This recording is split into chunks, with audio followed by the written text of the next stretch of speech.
Thursday, 33rd week in Ordinary Time, 2025. Our Daily Bread with Father Peter Morber, SDB. First reading, 1 Maccabees 2:15-29. Gospel reading, Luke 19 verse 41-44. Theme, Dare to stand alone. We must not always walk with the crowd or do what other people are doing. The fact that everybody is doing a particular thing does not make it right or morally correct.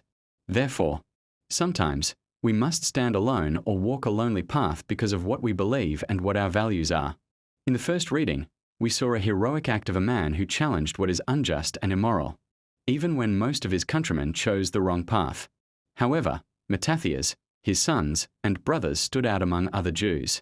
They refused to succumb to the king's enforcement that everybody should sacrifice to his God. When the king's officers approached Mattathias, trying to lure him to offer the sacrifice, because all the Gentiles and the men of Judah, and those that are left in Jerusalem had done so, Mattathias said to them, "Even if all the nations that live under the rule of the king obey him, and have chosen to do his commandments, departing each one from the religion of his fathers, yet I and my sons and my brothers will live by the covenant of our fathers. Far be it from us to desert the law and the ordinances. We will not obey the king's words by turning aside from our religion to the right hand or to the left."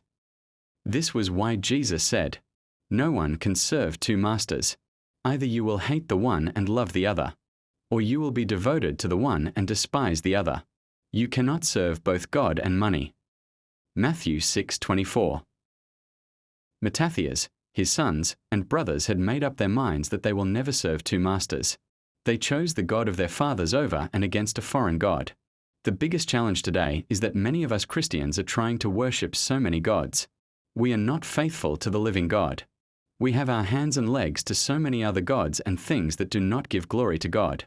Our lifestyle tells it all, that we are unfaithful to God, when our hearts do not beat for God alone, but beat for so many other things like power, fame, wealth, sex, and all forms of pleasure. These things are foreign gods that we bow and worship instead of the living God. Many of us have joined groups, colleagues, or friends to do what is wrong due to peer pressure or what will others say if I don't belong. This has pushed many of us into immoral or illegal behaviors, simply because we want to belong. Sometimes it is the pressure of the society that compare us to others, and then pushes us into doing what is wrong. Today, the heroic action of Mattathias, his sons and brothers challenge us that having many people on our side or doing what everybody is doing does not constitute our happiness. Therefore, dare to stand alone when it is necessary to do so. God bless you. Happy Thursday to you.